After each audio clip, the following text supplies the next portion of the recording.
The muscle car apocalypse is here. Camaro, toast. Challenger, poof. But what's a V8 lover to do? Ford says, hold my beer, and gives us the 2025 Mustang Dark Horse. 500 horses, track tech, and a price that will literally make your eyes explode.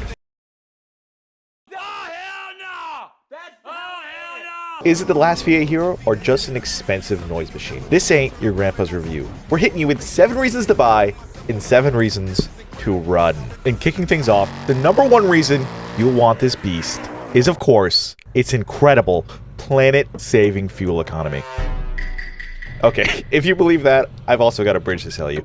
No, the real magic, the actual headliner here, is the glorious Gen 4 Coyote V8 that Ford has tweaked and massaged just for the Dark Horse, absolutely belting out 500 horsepower and 418 foot-pounds of torque. The sound alone is an event, a proper unapologetic V8 roar. It's got beefed up internals too, so it's not just making noise at Cars and Coffee.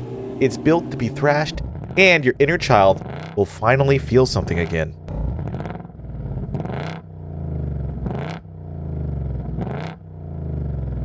And obviously, number 2, it looks mean enough to scare off bad weather. This just isn't a Mustang with a fancy badge. The Dark Horse gets a unique, aggressive front end, smoked lights, and an aero package that actually does stuff.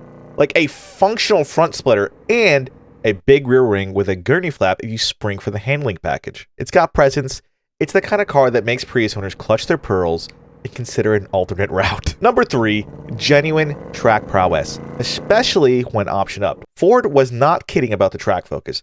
Standard Magnaride adaptive suspension, big Brembo brakes, and a Torsen limited slip diff are all on the menu.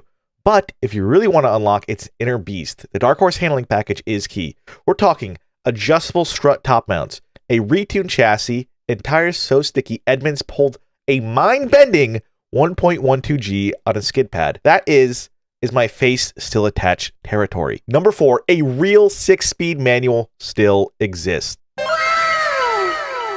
In an era where cars increasingly drive themselves, Ford still offers a glorious Tremec 6-speed manual as standard in the Dark Horse. Reviewers love its direct feel, and if you enjoy the sacred dance of clutch and shifter, this is a massive plus. It's a rare treat, like finding a 20 in an old pair of jeans, but way more fun to abuse.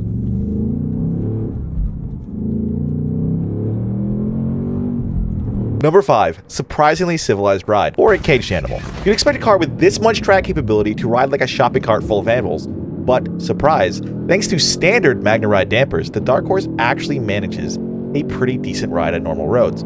So you can hit the track on Saturday and still have a spine left for your Monday morning existential dread. Number 6, the tech is modern and mostly behaves itself. The big dual screens, a 12.4 inch for gauges and a 13.2 inch for infotainment, finally dragged the Mustang's interior into the current decade. The Sync 4 system is generally quick and pretty easy to figure out, meaning you won't need to watch a 20-minute YouTube tutorial just to pair your phone, mostly. Number 7, it's an end of an era special with undeniable Mustang soul. With its V8 heart and aggressive intent, the Dark Horse feels like a significant machine, a potential.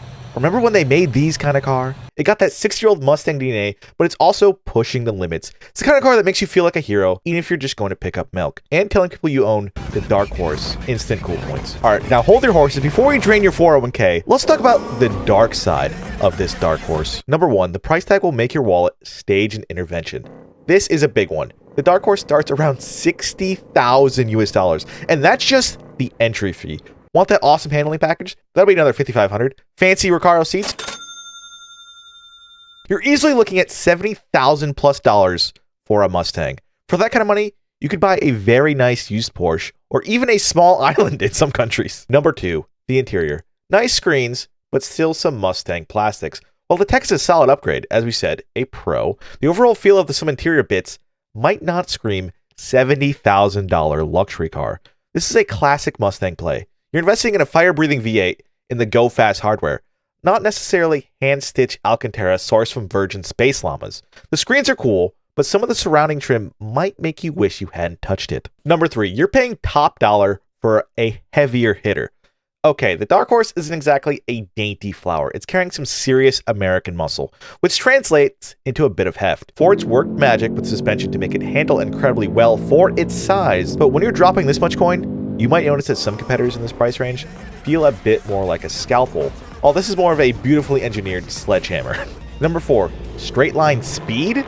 Not a huge leap beyond a GT considering the price difference. Here's a fun fact that might make you pause. Testing shows that Dark Horse isn't dramatically faster in a straight line than a regular Mustang GT. We're talking a few tenths of a second. So if your main goal is just stoplight dominance, the massive price gap between a GT and a Dark Horse might make the Dark Horse feel less like a bargain and more like, well, an expensive horse. Its real magic is in the twisties. Number 5, some daily driving headaches are included. Little things can wear you down. Some reviewers noted air vents that seem to have their own agenda, and the heavier reliance on the touchscreen for everything can be a pain when you just want to turn up the heat. Plus, those aggressive looks and smallish side mirrors mean visibility isn't a strong suit. Parallel parking this thing might count as your cardio for the day. But you can remote rev it with the key fob, so I think that makes up for it.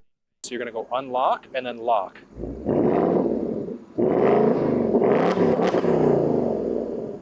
And you can literally do that as many times as you want to. Number 6, fuel economy is a 4-letter word. Gone. Let's be brutally honest. No one buys a 500 horsepower V8 Mustang expecting it to sip fuel like a hummingbird. The EPA says 17 miles per gallon combined. But if you drive with a hint of enthusiasm, like it encourages, and you'll be lucky to see numbers that don't make you cry. You'll basically be able to watch the fuel gauge plummet in real time. It's like a very expensive, very fast drinking game, and your wallet always loses.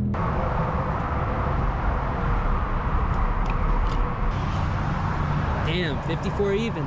Number 7, and probably the most important. Will you actually use its superpowers for that price? The Dark Horse, especially with the handling package, is one beast on the track.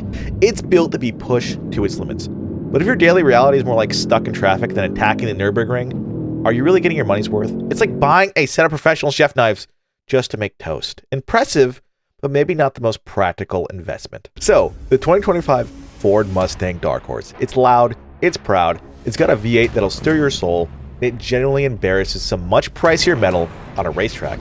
It's a fitting, snarling tribute to an era of American muscle. But that tribute comes with a VIP level price tag, an interior that's good, but maybe not 70,000 plus good in every corner, and a thirst for premium unleaded that is truly legendary.